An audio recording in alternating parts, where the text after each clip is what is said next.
Yo guys, in today's video I'm going to be showing you how to take this chrome looking logo into a blacked out logo, and I'm going to show you how to do it in the front and the rear of the bumper. And yeah, the first thing you would do is open this logo right here.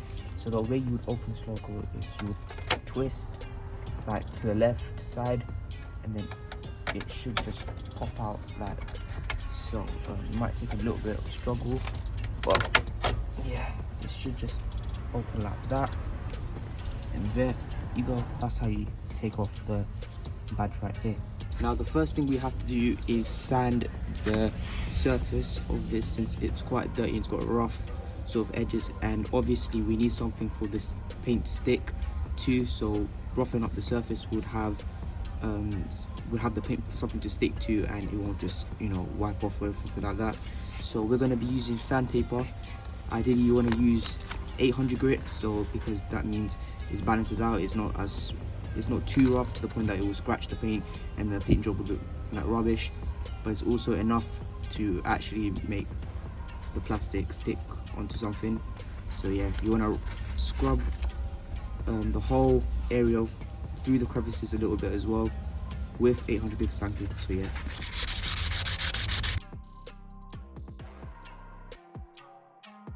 if you have this big of a thing, you might as well just tear it so it's better, and you know, so you can actually sand the thing.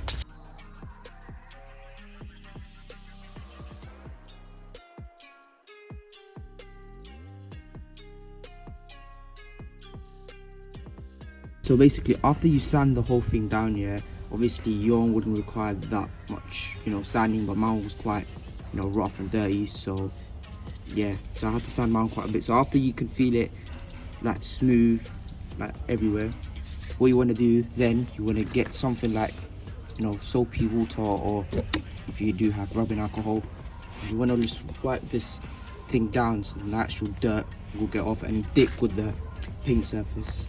So you want to get something like a cloth, you know, any sort of cloth, or even tissue if you have, and you're going to get your rubbing alcohol or water, or you know, anything that could clean the surface pretty well. I feel like rubbing alcohol would work best, but you just want to pour a little bit, and then you would want to wipe everywhere so everything's nice and clean.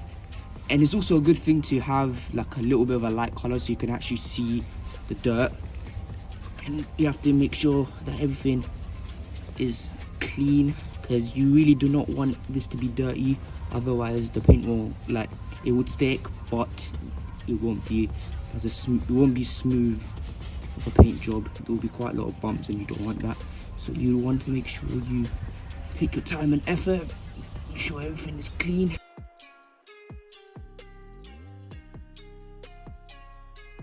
Also, the good thing about alcohol is that it dries pretty quickly, so you wouldn't need anything to, you know, dry anything, since it evaporates quite quickly. Apologies for me doing a voiceover because it was raining, as you can see from the cardboard, and there was a fair wind and everything and that. But make sure when we're first doing the spray paint, you want to put on your face mask, because you really don't want to be, you know, intaking all the bad stuff inside of it. So you want to wear face masks for health and safety reasons. And the spray paint I'm using, obviously you can see, I'm using the Tetron one. This one's quite good because it's gloss, and it has gloss and everything. Different spray cans got different instructions, so please read at the back to see which one you know, helps with your one. My one obviously says I have to shake it for 2 minutes. So yeah, some spray paints, they require you to put it in a warm like container or something like that, so then it paints nicely. But my one, they said that there's no need for that. Just shake it vigorously for 2 minutes and it should be done. For the first coat, you want to spray quite lightly. Don't worry about getting through the, you know, crevices and, you know, going through every single detail. You just want to spray everything like nicely. Make sure it is a light spray as well. You don't want to go too deep or keep on one corner of a spray. Obviously everything else with the cooks and crevices, we'll do that on the second coat. For this coat, you just want to lightly spray everything around, make sure it's everywhere, but not as close, like don't put it as too close. Different spray cans have different instructions. My one says that you should keep it 25 centimeters distance.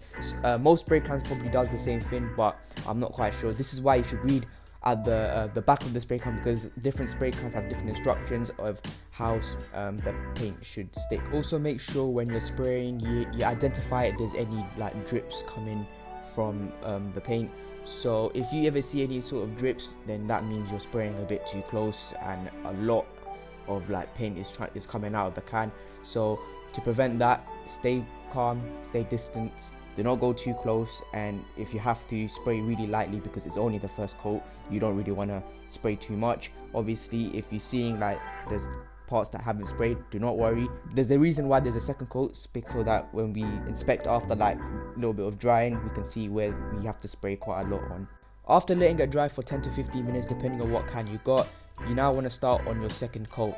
Now on your second coat, you want to go quite slow to try and really focus on the crevices that you missed. And when you're doing it, make sure you still don't go too close, because you don't want to make the paint drip, otherwise it will pretty much ruin wherever you're trying to spray.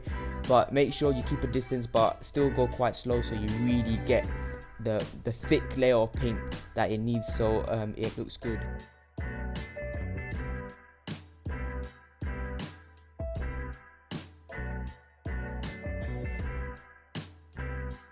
Alright guys, so the rear part of the badge is a completely different procedure. There's none of these like twisting and then putting it out thing. You actually do need a screwdriver for this job.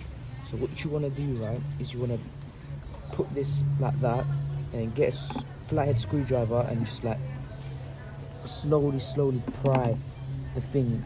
Also carefully, do not make sure you snap the thing, just do it very lightly. Requires quite a lot of patience, but at the end you shall get this out.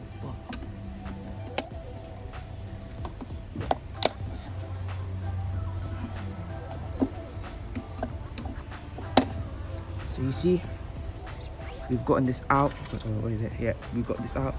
The reason why it's sometimes quite hard is because there's an adhesive holds the thing in place, and if this, obviously this is already black, so you can't really color it. But what you would do is basically take this out like exactly how I showed you, and the exact way how I showed you last time. To do the front, you will scratch the thing so that the thing actually has something to stick, spray paint it, obviously black, basically the same thing, and then to put it back, well, I'm pretty sure you will need glue, but it should just. So here's one way you could do it. You could put it over here and then get the badge and just like work around the badge, and obviously that's one way. But if you're like fussed about making it look professional and sort of stuff like that, what I would suggest is get glue and obviously stick the place in properly so it will stay intact properly.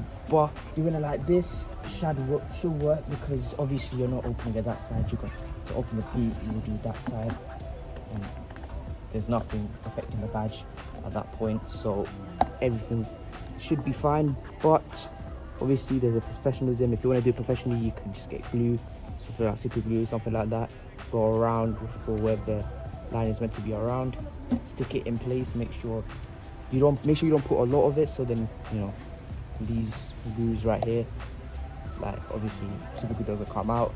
Put like a little bit in there and work your way through, and it should stick quite nicely. Alright guys, so after the logos is 24 hours dry, make sure it's 24 hours. Don't do what I'm doing. I'm just doing this because I don't have any time for the video and I want to end it, so I let it air dry. I let it dry so it's touch dry, sort of, you know, that level. But make sure it's 24 hours dry so you don't get any like fingerprints or like, you know, touches from the paint and stuff like that. So do not do what I'm doing right now, yeah. But after it's like fully dried, but not like what I'm doing my one, after it's basically dried like this, we'd want to put it back like this. So you put it like that and then twist it, and yeah, look at that now, looking like a beast right now, man. You see it's looking quite clean, but obviously you want this to dry fully so then you get the maximum results. But obviously I don't have enough time for it to dry because it's kind of getting dark, so I just put it in like this. See, look at that, it's looking proper beefy right now, yeah. And then yeah, looks it. Hopefully next video I might do another sort of car mod sort of thing. This is like the most easiest and cheapest mod you could do to your car. Make it look so nice, make it look like a proper sports car. Everyone knows that the proper sports car, you always have to have a black badge that adds like 15 more brake horsepower. But yeah, this is actually looking beef with the GTI badge. Obviously it's what I'm missing there, but we don't bother about that. But yeah, and yeah guys, I hope you guys like the video, subscribe, and I'll see you all next time.